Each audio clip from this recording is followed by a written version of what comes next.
They have their white balance. I think we're good. Yeah, everybody's good? Yes, sir. Afternoon. I'm Officer Robert Reeves, the Public Information Officer for the Irving Police Department. I'm here to recap our officer-involved shooting and what kind of led up to that incident about 24 hours before then. On Thursday night at approximately 9:30 p.m., Irving officers responded to the 3300 block of Willow Creek for a shots fired call. There we found the victim, Juan Carlos Piedra Ceballos, deceased in his vehicle with gunshot wounds. Witnesses at the location identified our suspect, Carlos Munguia, 40 years old, of Irving, as our suspect that was having no conversation with that victim, walked up to his vehicle and just began shooting into the car. He fled on foot.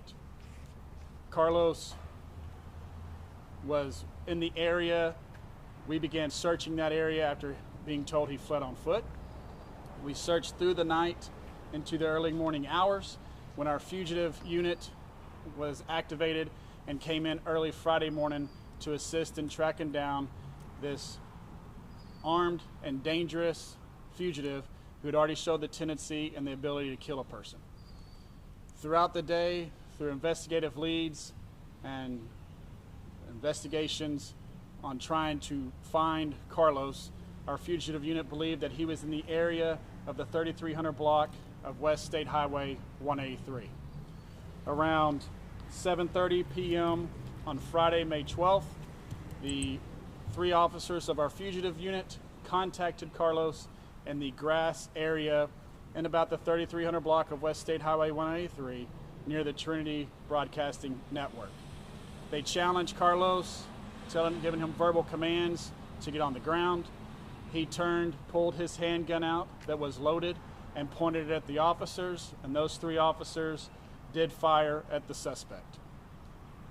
Those officers then provided medical aid to Carlos before Irving Fire Department could get on scene, and they transported Carlos to the Parkland Hospital, where he did succumb to his injuries down there.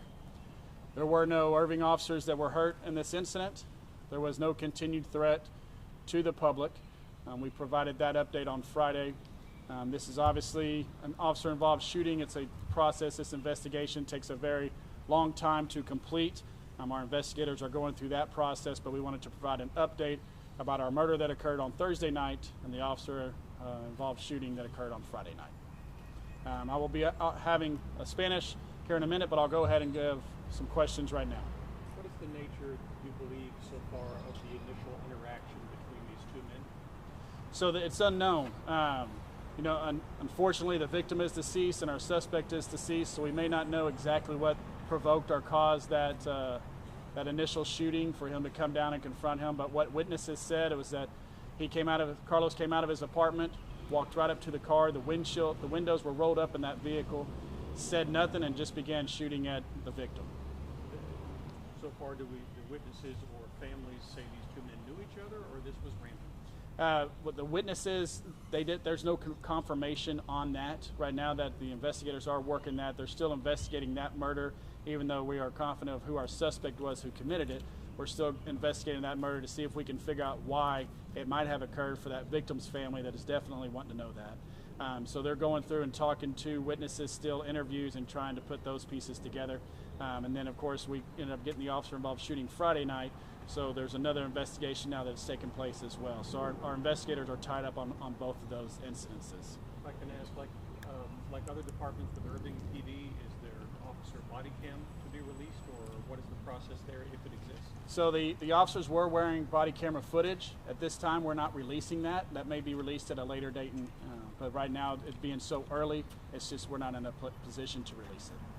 Yeah, the other reason I asked Robert is I know that like Fort Worth and Dallas, make a point of trying to get it out as soon as possible. Is that something that you think will eventually happen in this case? That is unknown. We let the investigators decide a lot of times on the need to release the evidence, and the district attorney's office.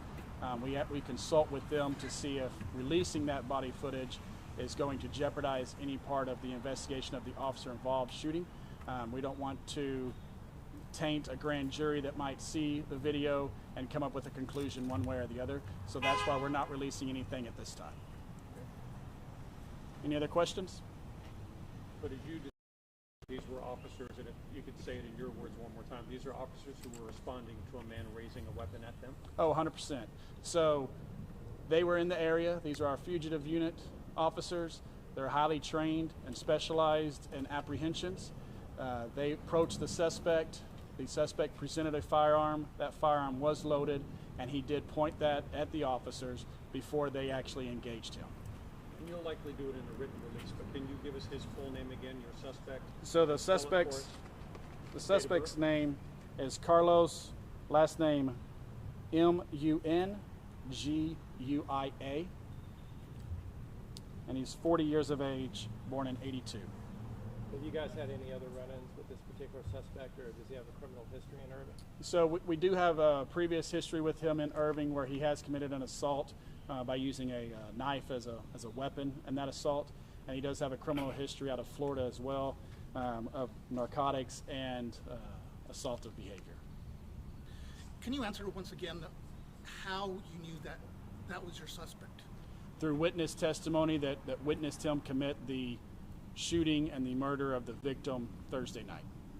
They knew, the witnesses knew that suspect, so when they saw him, they knew who he was. Okay, so did he live at that apartment complex? Yes. So he came out of his apartment complex with the gun? Correct. He came out of his apartment complex, walked downstairs, and walked up to the victim's vehicle and began firing. So definitely a very violent individual. That's why we were looking for him.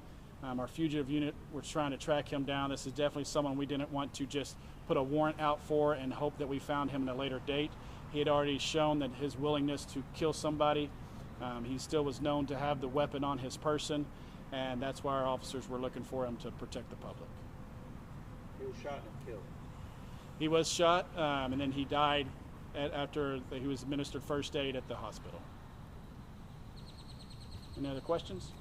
Okay, I'm now going to turn it over to my Spanish Public Information Officer, Jesus Alvarez.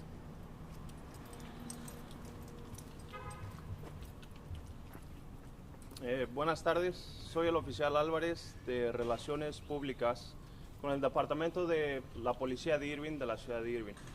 Estoy aquí para hablar de dos eventos que pasaron la semana pasada. El primer evento pasó el jueves 11 de mayo, aproximadamente a las 9:30 de la noche, donde tuvimos un homicidio en la cuadra de la 3300 Willow Creek Drive, donde luego identificamos como nuestro sospechoso a Carlos Munguia, residente de la ciudad de Irving y tenía 40 años. Sin motivo y razón, descargó su pistola ante nuestra víctima, Juan Carlos Piedra Ceballos, de 37 años, también residente de la ciudad de Irving.